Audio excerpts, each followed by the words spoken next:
परिचर्चा में आमंत्रित करता हूं। प्रोफेसर साहब, स्वागत आपका और धन्यवाद हमें समय देने के लिए। तो सर, मुझे बताइए कि जो मई और जून में राजनीतिक माहौल दलित समाज के भीतर था और जो उनकी राजनीतिक चेतना थी और जिस तरह से आरक्षण और संविधान का मुद्दा उठाया गया, क्या वो मुद्दा अभी भी शेड्यूल्ड कास्ट कम्युनिटी के बीच राजनीतिक रूप से प्रासंगिक है या फिर अब वो बात आगे बढ़ गई है? और आप क्या मानते हैं कि मायावती भी उपचुनाव में आ रही हैं, अपोजिशन और सत्तारूढ़ दल भी है, तो ऐसे में संभावनाएं ये समाज अपने लिए कहाँ पॉलिटिकली तलाश रहे?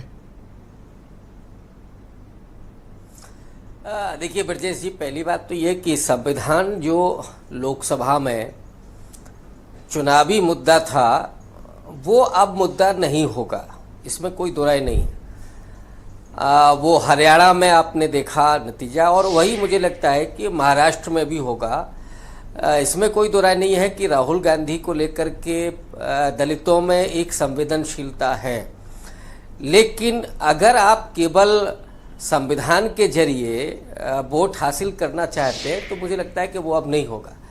आप देख रहे हैं कि तीनों पार्टियों के कार्यकर्ता बैठे, जो प्रवक्ता बैठे हैं, और दलित मुद्दे पर बात हो रही है, लेकिन एक भी पार्टी का जो प्रवक्ता है वो दलित नहीं है।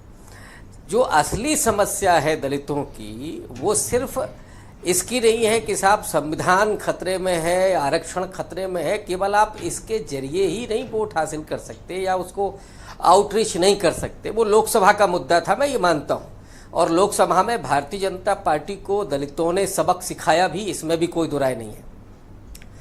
लेकिन अब जो दलित है वो तीन मुद्दों पर किसी भी पार्टी के साथ जाएगा।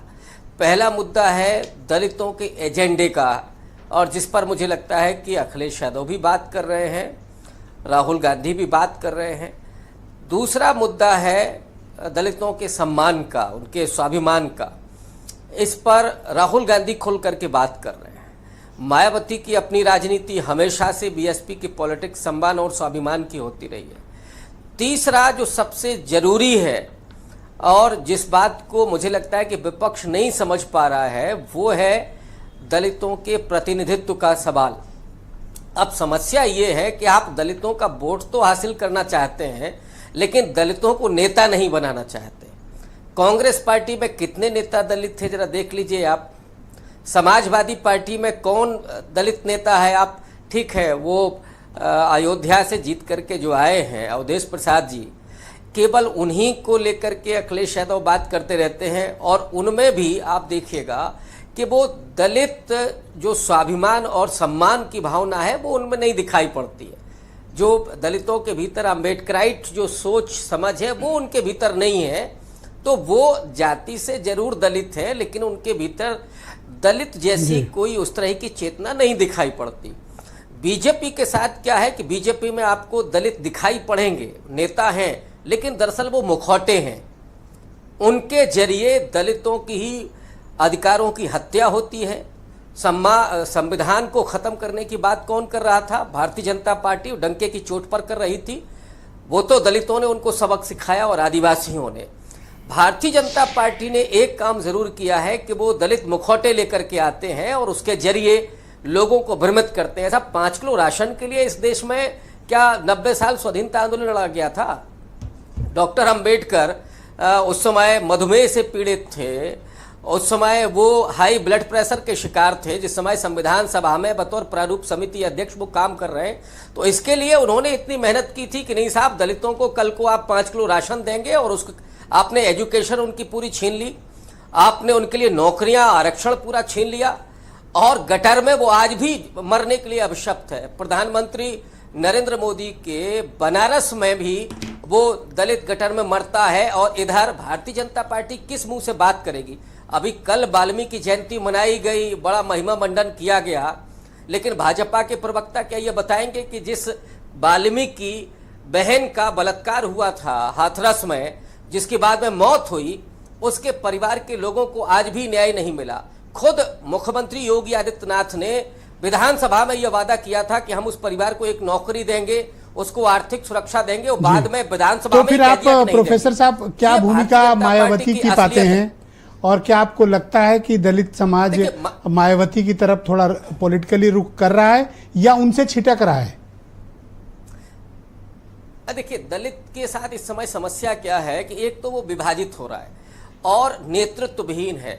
मायावती ने नो डाउट दलितों के भीतर स्वाभिमान और सम्मान की चेतना पैदा की, और जब तक वो सरकार में थी, चाहे वो आरक्षण का मसला हो, बैकलॉग का हो, या दलितों के अधिकार को लेकर के जागरूकता हो, डॉक्टर अंबेडकर की मूर्ति, बहुत सारे ऐसे काम हैं जो हम और आप गिना सकते हैं।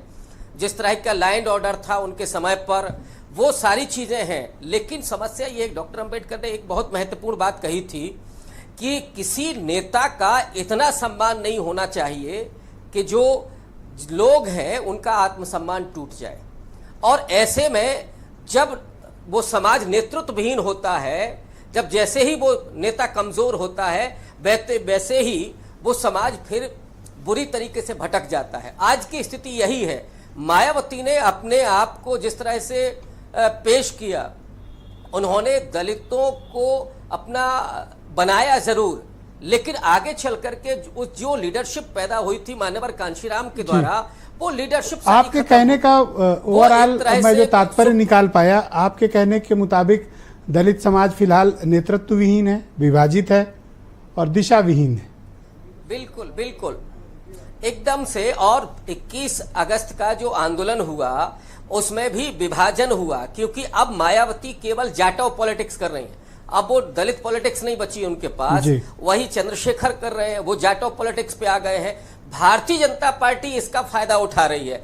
ये बात अगर कांग्रेस को और समाजवादी पार्टी को समझ में आ जाए तो मुझे लगता है कि दलित इधर जुड़ने के लिए तैयार है। लेकिन इनकी समस्या ये है कि दलितों का वोट तो चाहते हैं, लेकिन दलित नहीं चाहते, उनको दलित नेता नहीं बनाना है।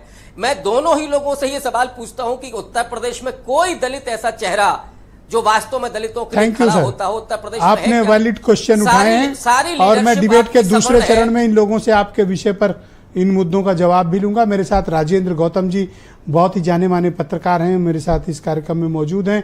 गौतम जी, आपका शुक्रिया और धन्यवाद। जो बातें अभी प्रोफेसर रविकांत ने